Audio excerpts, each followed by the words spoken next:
O momento político do grupo hoje, entrevistando a prefeita de Porangatu, Vanusa Valadares. Ela é do União Brasil e é uma das figuras mais importantes aí da região norte. Não só pela importância estratégica de Porangatu, mas ela é uma das lideranças políticas que já tem bastante tempo aí na atividade. Foi deputada, ela prefeita algumas vezes e uma liderança que todo mundo bate na porta pedindo apoio. Vanusa, seja bem-vinda, é um prazer tê-la aqui conosco. Muito obrigado por ter aceito o nosso convite. Eu sei que sua agenda não é uma agenda comum e também pela distância, né? Porangatu está um tanto quanto 500 quilômetros da capital. Mas muito obrigado aí pela gentileza em vir até a gente. Muito obrigada, Wilson. Eu agradeço, né, o grupo hoje por estar me recebendo. E como você disse, né, nossa cidade fica bem distante da capital e um tanto perigosa essa viagem, né? Nós temos aí uma rodovia, que é a BR-153, e depois da concessão, ela foi melhorada, né? Melhorou a trafegabilidade, né? A rodovia está sendo feitas manutenções constantemente, porém, há muito abuso, né, da velocidade, muitos acidentes acontecendo, e por isso que a gente torce, né, e reza para que a duplicação chegue logo nesses trechos, né? Já iniciou ali em Rianápolis, Ceres, Uruaçu, né, a parte dos trevos, mas nós precisamos realmente que essa duplicação seja feita, né, em toda a sua extensão, o mais rápido possível, para evitar tantos acidentes e tantas mortes. Então, realmente é muito preocupante essas viagens. E como a capital fica distante, muitas coisas são resolvidas aqui, tratamentos de saúde, né? As pessoas, principalmente prefeitura, que transporta aí mais ou menos 1.500 pessoas por mês, né? Então, assim, a gente fica com o coração na mão, porque o risco, né, que essas pessoas correm é imenso, muito grande. Vanusa, pegando carona aí no que você está dizendo sobre a BR, paralelamente, óbvio, tem aí, está semi-operacional a Ferrovia Norte-Sul, que isso impacta diretamente no seu município, na região como um todo, mas em particularmente no seu município. Isso, obviamente, atrai um novo desenvolvimento, um novo olhar sobre Porangatu. Como é que você, agora, nesse último mandato seu, que você foi reeleita, como é que você está vendo esse fluxo de investimentos na região e principalmente em Porangatu? Olha, os investimentos, tanto na região quanto Porangatu, têm aumentado muito, né? Eu cito Porangatu mesmo recentemente, a nossa usina, né, de biodiesel, ela já montou a sua nova planta, que é a esmagadora de grãos. Com isso, está fornecendo mais empregos, né, exigindo mais fornecimento de energia, né, e também o frigorífico Plena, que aumentou a sua planta, agora com a indústria de desossa também, porque antes era processado. Não era processado, não tinha a desossa, né? As peças eram levadas inteiras, né, para Minas Gerais e de lá ia para exportação. Agora já vai sair para exportação direto de Porangatu, aumentando aí o número de empregos, abate também, né, de animais. Então, com isso, a nossa região tem crescido, recebendo muitas pessoas, né, de outros estados, tanto para trabalharem, quanto também para investirem, né, em propriedades rurais, na produção de soja. A gente está vendo a olho nu esse crescimento, o desenvolvimento da nossa região. Então, a Ferrovia Norte-Sul, ela dará, né, e já está dando esse suporte, ainda o movimento é pequeno, mas já está em ação, né, ela já está funcionando. Nós temos também a ponte sobre o Rio Araguaia, ali em Luiz Alves, que liga Goiás, né, São Miguel ao Mato Grosso, que está praticamente pronta, né? Então, com isso, o escoamento da produção, né, do Mato Grosso vai passar, né, ali por São Miguel, vai passar por Porangatu para para seguir, né, pela ferrovia e também para os portos através de caminhões. Então, a gente já está sentindo todo esse movimento, a quantidade de empresas que estão chegando em Porangatu é grande. E esse movimento a gente percebe e não está sendo lentamente, está sendo muito rápido, né? Então, Porangatu precisa estar acompanhando essa evolução, né? Então, aí que entra o desafio. Verdade. Principalmente quem é o gestor público, porque, obviamente, aumenta o desenvolvimento, aumenta demandas por saúde, educação, qualidade de vida, de um modo geral, moradia, enfim. Demais.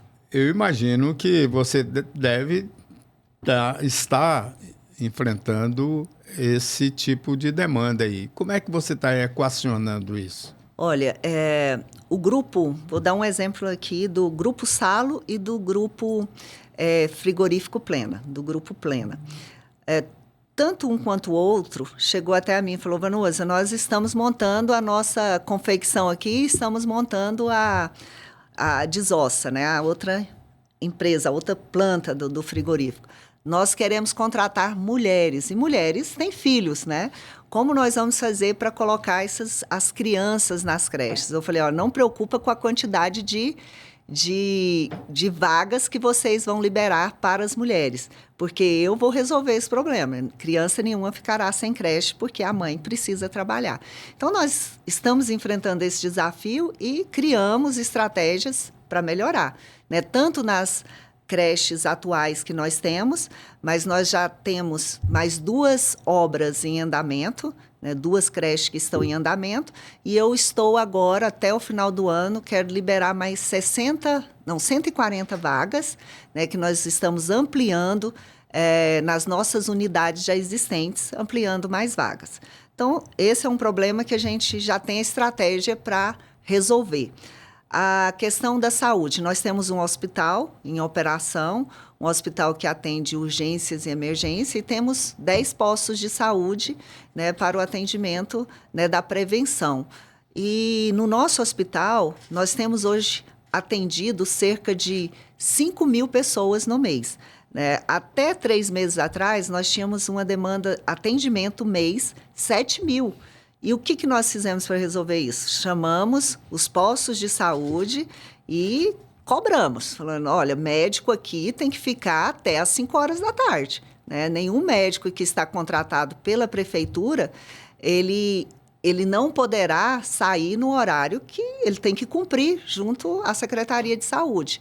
E daí nós fizemos uma força-tarefa nesse sentido. Então, a maioria dessas pessoas que procuravam no hospital eram problemas do posto de saúde. Então, dentro hoje do hospital é feita uma triagem e somente atendido urgência e emergência, enquanto está naquele período das 7 da manhã às 17 horas. E tem um intervalo do almoço também que o hospital atende, o hospital é porta aberta e funciona 24 horas. Então, conseguimos diminuir essa demanda de hospital. A gente tem um transporte público também, porque muitas especialidades o município não consegue garantir. Então, algumas têm que ser transportados para Goiânia, para aqui também em Aparecida, transportados para Uruaçu, né? Facilitou muito o hospital de Uruaçu, né? Principalmente para cirurgias de emergência, porque muitos pacientes ficavam dias no nosso hospital esperando uma vaga para cirurgia, uma vaga para uma consulta com um especialista. Com o hospital, nós diminuímos muito, né? O hospital regional foi inaugurado agora no governo Ronaldo Caiado, deu muito suporte para a nossa região, e também a policlínica em Goianésia facilitou. Aí veio o problema do transporte para os municípios, né? E aos poucos a gente está conseguindo garantir esse transporte, porque muitas pessoas, a maioria, na verdade, né, Wilson, que procura a prefeitura num transporte, ela não tem condições realmente de bancar esse transporte. Aí ela está ali recebendo a consulta, está recebendo a cirurgia. Porém, aí você imagina, mas por que então não pagar esse transporte? Mas a gente sabe que é muito difícil para uma pessoa que recebe um salário, até 2 salários mínimos, ter condições de vir para Goiânia, pagar, né, hospedagem, pagar o transporte público. Essa logística não é barata. Não é barato esse deslocamento. Então, nós conseguimos aumentar o número de veículos na nossa frota. Eu adquiri um ônibus que já tinham, acho que umas 5 gestões que utilizavam o mesmo ônibus, que já estava bem sucateado. Eu consegui, através de vendas de sucatas, né, de carros velhos, de caminhões velhos que estavam na garagem da prefeitura, nós vendemos e deu para a gente adquirir um ônibus novinho, né, com ar-condicionado, porque o outro nem ar-condicionado não tinha, né? Compramos vans, também conseguimos emendas parlamentares para que a gente adquirisse ambulâncias, outros veículos, e onde a gente está garantindo esse transporte para essas pessoas que precisam de tratamento fora do domicílio. Vanusa, ainda dentro dessa estrutura, esse papo nosso aqui sobre infraestrutura e qualidade de vida na cidade. Tem uma ideia do modal em Porangatu. Como é que está esse modal lá, integrando a ferrovia com a rodovia? Olha, até o momento, onde a gente tem conhecimento, seria ali em Uruaçu, né, ou Campo Norte, né? Então, depois da última conversa que nós tivemos, isso já tem uns 3 anos ou 4 anos, eu não tive mais informação, né, sobre isso. Mas realmente havia uma negociação, uma articulação, a gente tentando levar para Porangatu, né? E, no entanto, não houve avanço em relação a isso, né? Então, por enquanto, eu não tenho essas informações atuais para passar. Que seria, pela lógica, óbvio, tem com a ponte interligando... mais lógico, né? Fica mais próximo. Mas como o governo federal... O recurso é só para a rede de proteção social e infraestrutura está em segundo plano. Eu acredito que deve demorar ainda, como a Norte-Sul demorou bastante. Não é prioridade, né? A gente percebe. E Porangatu, essa necessidade de logística, né? de infraestrutura é muito grande, necessidade. Quando eu assumi em 2021, tinha assim... praticamente a cidade inteira na parte de pavimentação que precisava ser recuperada. Nós conseguimos avançar com 70 mil quilômetros, né, 70 quilômetros, né, de asfalto. A gente avançou, fez uma boa parte da cidade, só que ainda precisa muito. E não sobra, né, a receita do município. Muito aquém da realidade, né? Então, você tem que investir ali 25 na educação, 15 para a saúde. E na saúde nunca vai só 15, né? 16, 17. Né? Eu já cheguei a 26% na saúde. Né? Aliás, todos os prefeitos que passam por aqui falam isso. Está sempre acima do... Sempre acima da nossa obrigação. Porque as demandas não cessam. Não cessa. O hospital não pode parar, né? Saúde não pode parar. Educação, muito menos. Então, e existe a limitação que a lei nos impõe, né? Então, você tem aquela obrigação a cumprir. E para investimento sobra pouco. E, na época, eu fiz, há 3 anos atrás, eu fiz um financiamento para conseguir fazer esse asfalto. Porque quando eu fui fazer as contas, né? Eu falei, o valor que eu ia aplicar para tampar os buracos era praticamente o valor que eu ia fazer para pagar a prestação. Então, os buracos, quando você tampa, no outro ano tem que tampar novamente. Porque ele não abre naquele mesmo lugar, ele abre ali do lado. Vai oxidando o asfalto.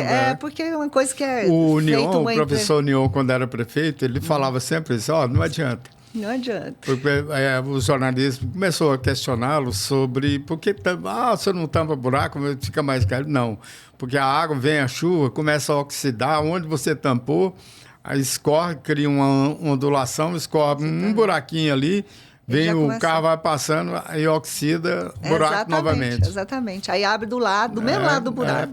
Aí acaba ficando aquele retalho, né, na rua, né? Exato. E aí eu consegui fazer, né, essa quantidade de asfalto.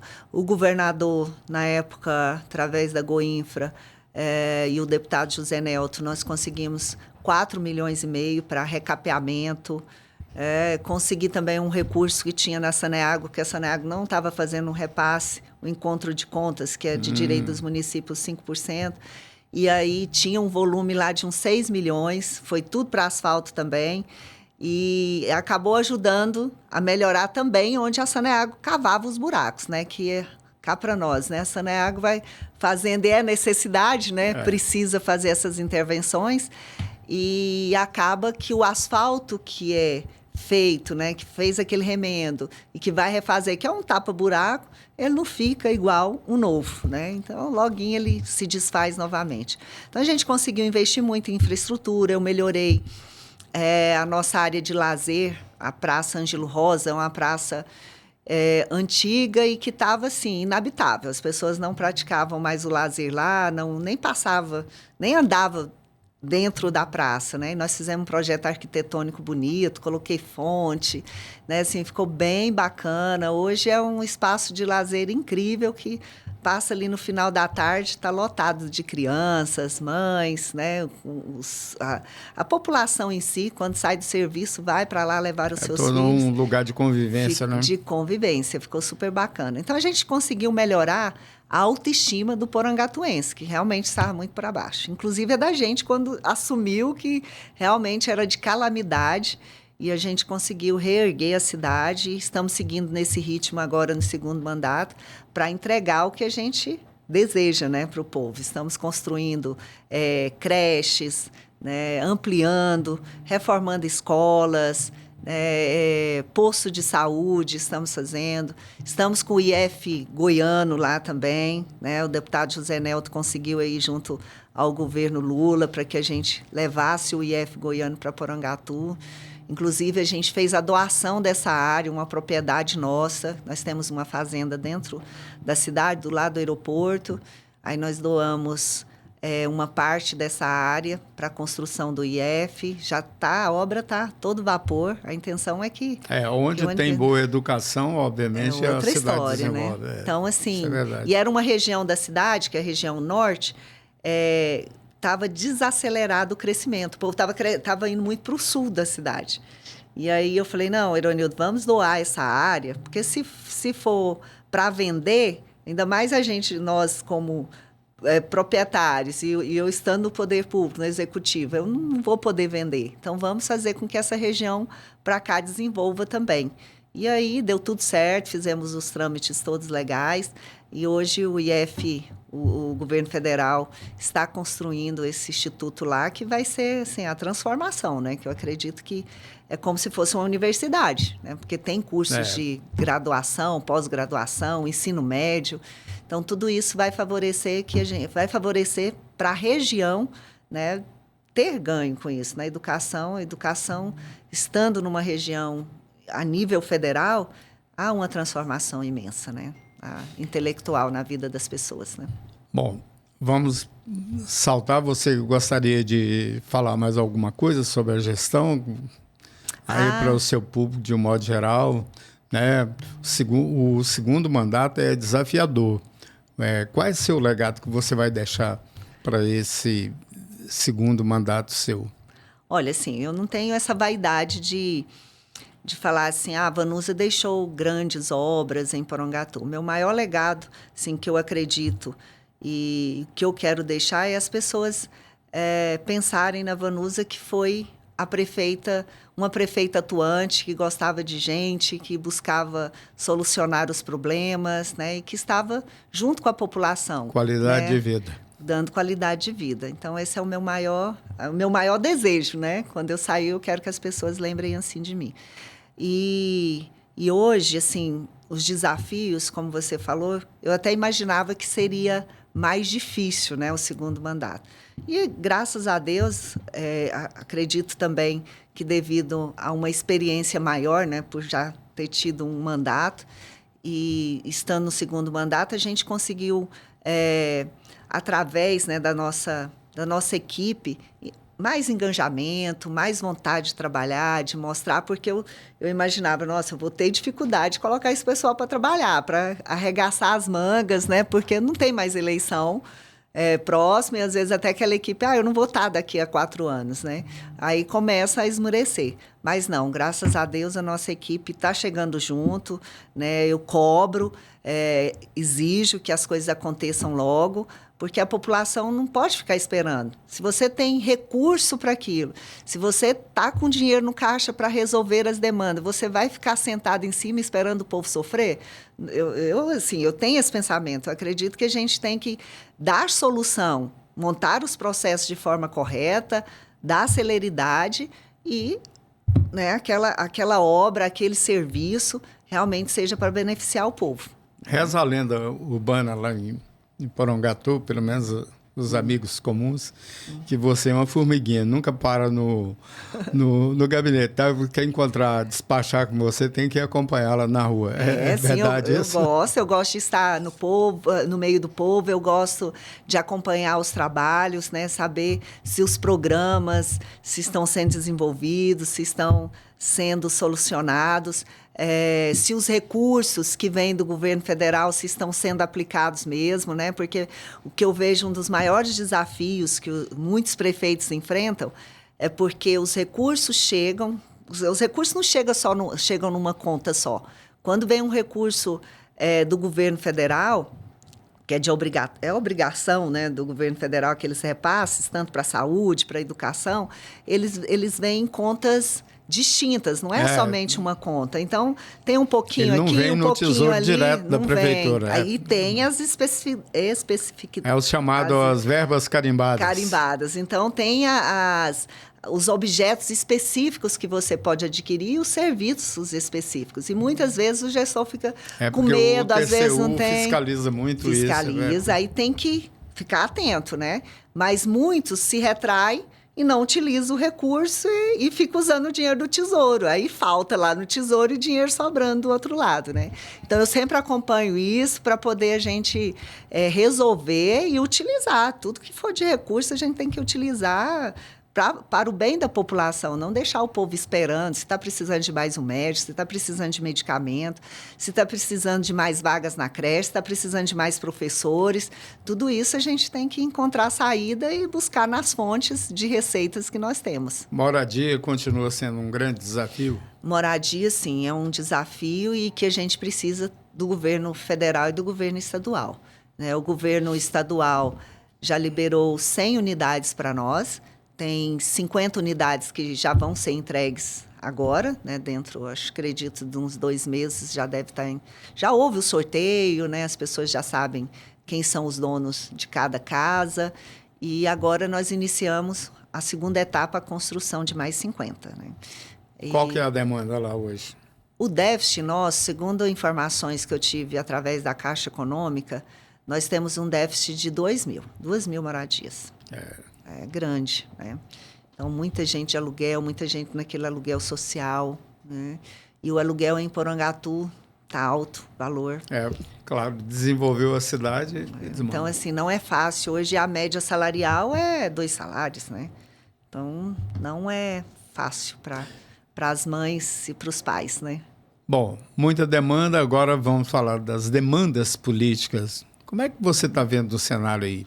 Nós temos aí definido Daniel Vilela, do grupo da base caiadista, ele é do MDB, é o candidato natural dessa base. Do outro lado, entrou em cena recentemente Marcondes Perillo, que foi lançado, e tem o Wilder Moraes, que ainda está tateando, mas a expectativa é que ele seja candidato. Está aguardando aí a definição nacional do partido dele, quem vai apoiar para definir como vai ser regionalmente. Como é que você está vendo o Daniel hoje? Olha, eu vejo o Daniel como um líder político que tem um legado do partido, do MDB, enraizado em praticamente todos os municípios, né? Através do trabalho de Iris Rezende, Maguito, né? Tem um histórico. E ele acabou herdando, né, esse histórico por ser filho do Maguito.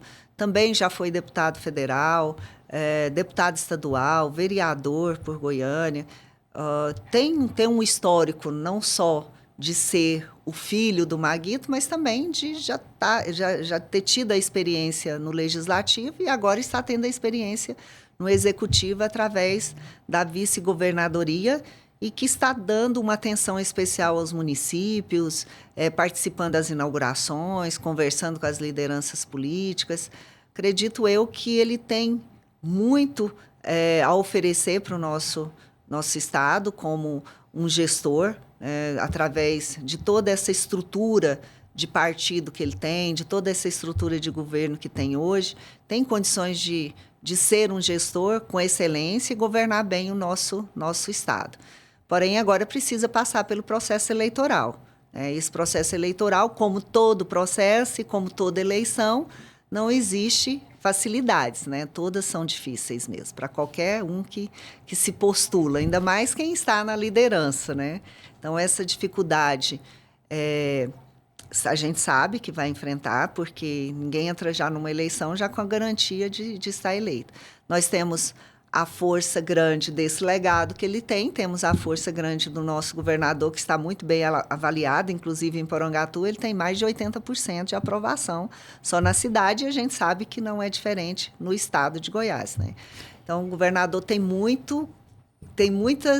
condições de realmente levar o nome do Daniel e chegar com êxito, né, no final do processo. Tem um porém aí que as pesquisas qualitativas mostram que a maioria do eleitorado do Caiado, que vota no Caiado, é bem avaliado, tem uma média de 80% de avaliação, mas o eleitor do Caiado não se vê no Daniel.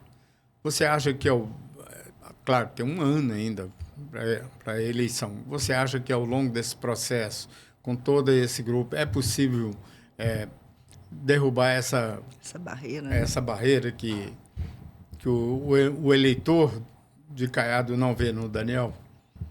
Olha, eu acredito que sim, que a gente consegue derrubar essa barreira por causa da avaliação do governador, né?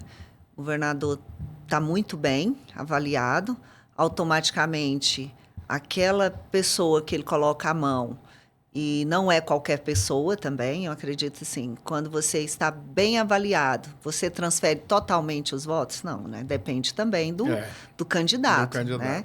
E o Daniel tem já está construindo, né, toda construindo essa estrada no sentido... Praticamente o Caiado delegou a ele o governo. Transferiu, né, o governo. Inclusive, as tratativas políticas... Está sendo direto com o Daniel. O Daniel, nem é mais com o Caiado. O Caiado até fala, não, você tem que acertar com o Daniel. Exatamente. O Caiado até brinca. A última vez que eu conversei com ele, ele fala, não, pegou e falou, não, o governador é o Daniel, a partir de abril, eu estou aqui contando prazos. E esse desprendimento do governador é muito importante para o Daniel, né? Isso mostra confiança e automaticamente os apoiadores do Caiado começam a confiar, transferir essa confiança também ao Daniel.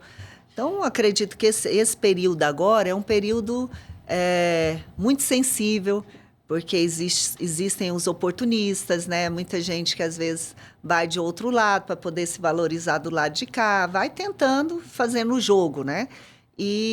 Mas, no final das contas, o governo Caiado, por estar bem, e vai continuar da forma que a gente... Hoje o governo entrega realmente 100% daquilo que se compromete com os municípios, né? Eu tenho um exemplo aqui, meu marido foi prefeito, e ele, na época que ele foi prefeito, ele era adversário do governo que estava, né, na época, no momento. Os repasses da saúde não eram feitos, os repasses da assistência social, que era obrigatório, não eram feitos. Então, o município trabalhava só com as receita local e do governo federal, né? Então, normalmente, da saúde, olha lá, quando chegava, no final do ano, para você fechar suas contas, era aquela luta, aquela dificuldade. Então, os prefeitos sofreram muito com isso. Eu lembro muito bem, né, de quem era adversário, não sei se os que não eram recebiam. Mas eu estou dando exemplo da minha cidade. E hoje não. Quando eu faço pesquisa na assistência social, a assistência está com 70% de aprovação. né, de atendimento, pessoal gostando do atendimento da Secretaria de Assistência, a educação mais de 80%, né? Saúde que sempre a gente não consegue atingir um grau bom de satisfação, saúde né? Nunca, é muito infinito, difícil. É infinito. Por mais investimentos, por mais atenção, nunca... É porque tem um paradoxo, né? Você melhora a saúde lá, vem os de fora. Exatamente. Aí começa a piorar de novo. Né? Então, através disso, essa confiança que os prefeitos têm no governador está transferindo para o Daniel. Então, acho que é questão de tempo e essas tratativas que já estão sendo feitas com o Daniel, já se comprometendo a continuar apoiando os municípios, ajudando os prefeitos, acredito que não vai ter dificuldade. Você tem conversado muito com o Daniel sobre a região, investimento? Sim, a gente encontra pouco, né? Mas quando tem alguma inauguração, alguma entrega de obras também, na região a gente sempre está ali junto, né? Todos os prefeitos acompanham. E sempre eu vejo ele com muito otimismo e falo para ele que ele tem que realmente avançar nesse quesito. E é o que ele está fazendo, atendendo, né, os prefeitos, vindo aqui em Goiânia. Eu mesmo hoje tenho uma audiência com ele, no final da tarde, estarei conversando com ele. Então, sempre quando a gente aciona, né, que necessita de algo, que tem as demandas para o ano que vem, né? Então, hoje, vamos já conversar para as demandas do ano que vem. Tem muita coisa ainda para ser feitas e eu preciso, né, do apoio do governo na nossa cidade. Então, a gente já quer ter esse compromisso com ele e, inevitavelmente, pelo que eu estou acompanhando, sou companheira aí do nosso governador, Ronaldo Caiado, estou no União Brasil, estou à disposição dele para estar acompanhando, né, as suas diretrizes, o que ele determinar que a gente possa continuar, que é o nosso líder. Bom, estamos encerrando aí a nossa entrevista, mas tem uma pergunta interessante. Esta que eu avalio como fundamental para o Daniel, não só para o Daniel, mas para todos os pré-candidatos.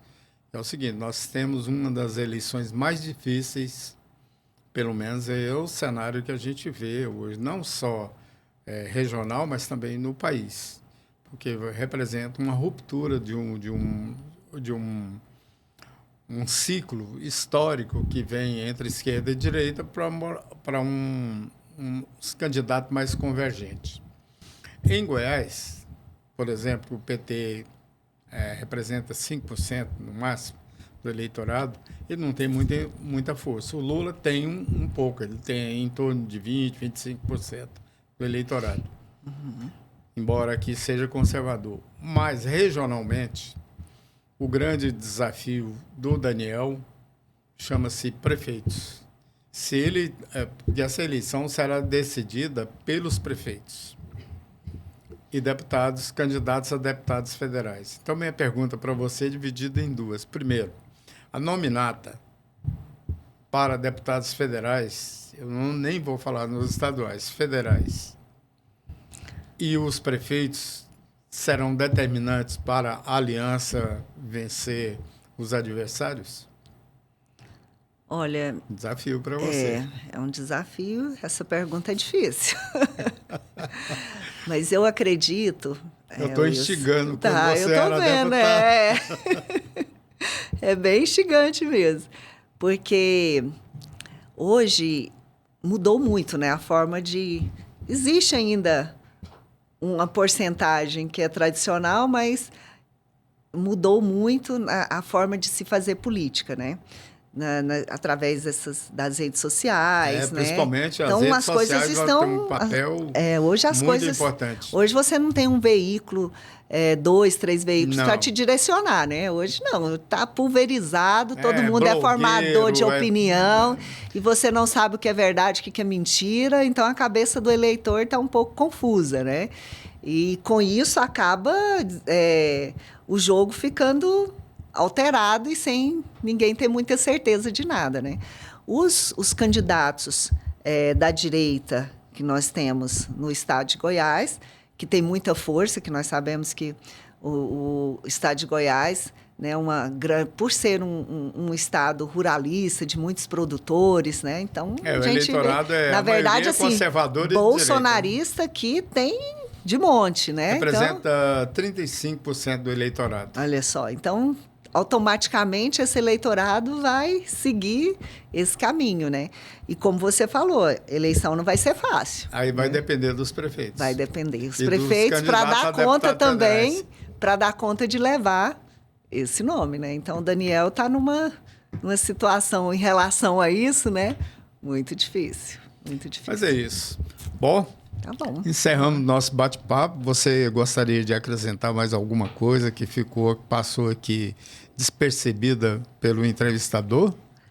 Eu só quero, Wilson, pedir a vocês agora, dia 25 e 26, nós vamos estar realizando o Fila Zero, que é um programa que nós criamos através de emenda parlamentar do deputado federal José Nelto, onde aquelas pessoas que estão esperando por consultas com especialistas, exames, nós contratamos uma empresa para levar esses profissionais, neurologista, oftalmo, ortopedista, cardio, obstetra e vários outros, urologista e vários outros especialistas para a gente zerar essas filas. Então, vai ser um grande evento, é um grande momento, assim, bem diferenciado, porque nunca aconteceu isso, né, em Porangatu.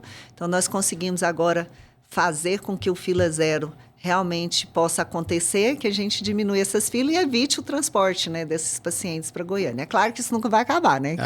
Mas nós vamos diminuir, nós queremos zerar, né? Então, esse evento não serão apenas esses 2 dias. Esse é o primeiro evento com uma quantidade X de especialistas e depois seguirá com mais, acho que uns 4 meses, com outros especialistas. Agora dia 25 e 26 de outubro. De outubro. Então, ok. Se vocês puderem estar divulgando, depois tem lá no meu Instagram também. Manda pra gente que a gente vai tocar pra frente. É isso. E Porangatu está seguindo lá a todo vapor. Estou muito animada nesse segundo mandato de continuar trabalhando, entregando, né, o meu máximo mesmo, para chegar no final do mandato, o povo está satisfeito. Bom, muito obrigado. Obrigada. Pela essa conversa. Eu espero que os nossos amigos que nos acompanham em nossas plataformas digitais, no Jornal Hoje e também no hoje.com, que é o portal de notícias, tenham gostado aqui da prefeita de Porangatu, Vanusa Valadares.